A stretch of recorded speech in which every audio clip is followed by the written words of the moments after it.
You know who it is, and you know what time it is.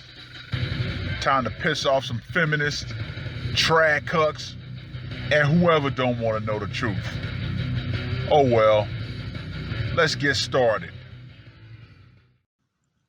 What is going on, gents? It's R.P.M. here, reporting from the bunker. Gentlemen, over the years, I've covered many articles in regards to the topic that I'm going to cover right now, and that is how dating apps are used to set men up to be robbed and, in some cases, murked. Here we go again. Now, this article was published on the 16th of November. Dating app setup ends in robbery, kidnapping. 4 people have been charged after police say they robbed, kidnapped, and shot at a man they lured through a dating app. Memphis police were called to meet a man at Methodist North Hospital on November 15th after they said he had been kidnapped.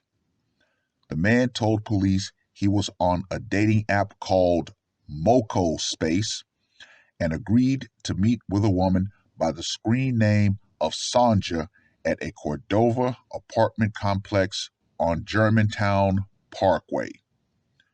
When I saw the video, I knew exactly where that building was because my brother used to live about a mile up the road. The woman was later identified as Jasmine S. Williams, police said. According to police, the man had been communicating online with Williams for about 5 days. Police said Williams opened the door for the man when he arrived, but once he stepped inside, he was confronted by a man and 2 other women. The victim told police the 2 demanded his cell phone, car keys, and wallet. When the man refused to hand off his belongings, police said all 4 suspects began assaulting him. According to the crime report, the suspects, all armed with handguns, took his belongings and held him hostage while threatening to kill him.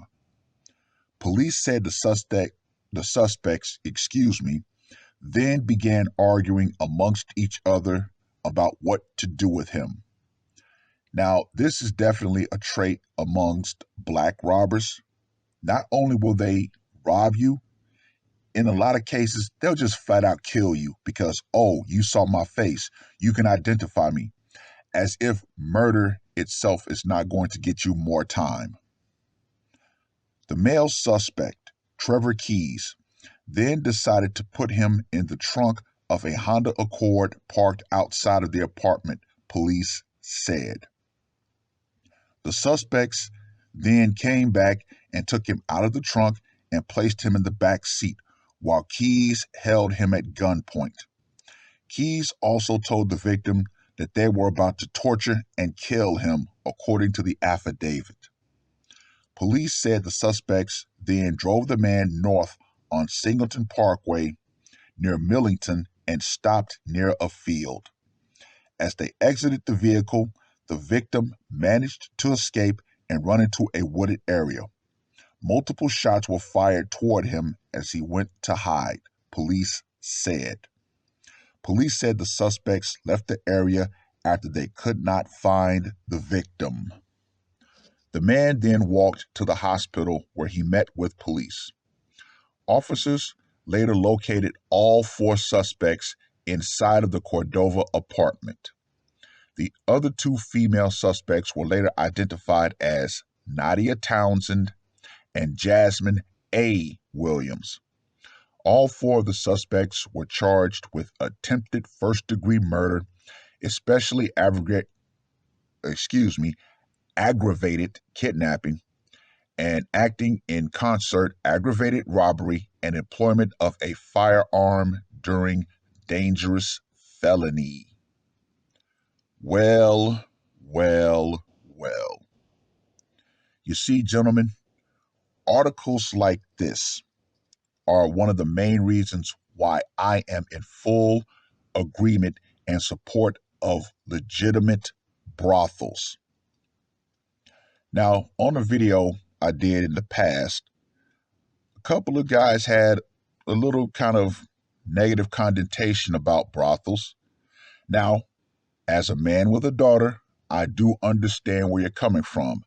However, once your daughter turns 18 and she's no longer under your roof, you really have no control over her activities. Only thing you can do is prepare her for the world and let her know what your consequences are going to be if she goes down said path.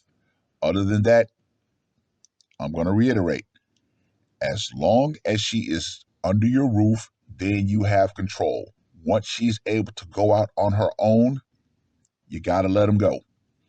But anyway, yeah, fellas, stop using the dating apps. I know that's a stretch because we're men. We still get horny. Sometimes we just want a nice tuna sandwich. Even if we have a steak at home, sometimes we just want a tuna sandwich.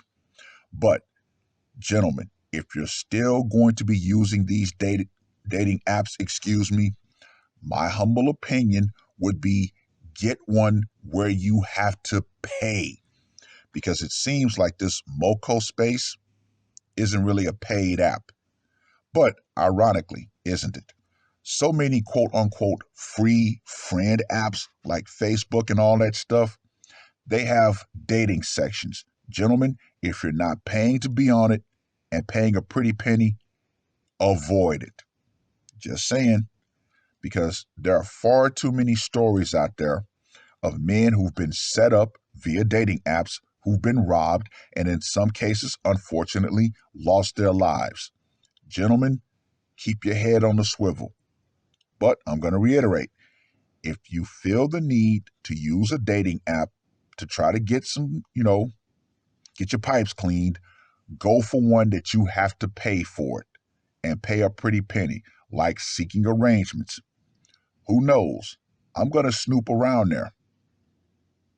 But then again, in my case, I have established areas where I can go and get that service done. So for me, Seeking Arrangement, dating app like that, it'd be fun to explore. But yeah, I'm going to stick to where I'm known, to where I've put my reputation out there, so to speak. And I've been good with the mama sign. But hey, whatever works. Just saying, whatever option you choose, research, research, research. But with that being said, read the article. Let me know what you guys think. And ladies, the power will eventually go out. Feminism and using social media to catfish men into precarious positions will go out right along with it. That's all I got to say for this one. R.P.M. I am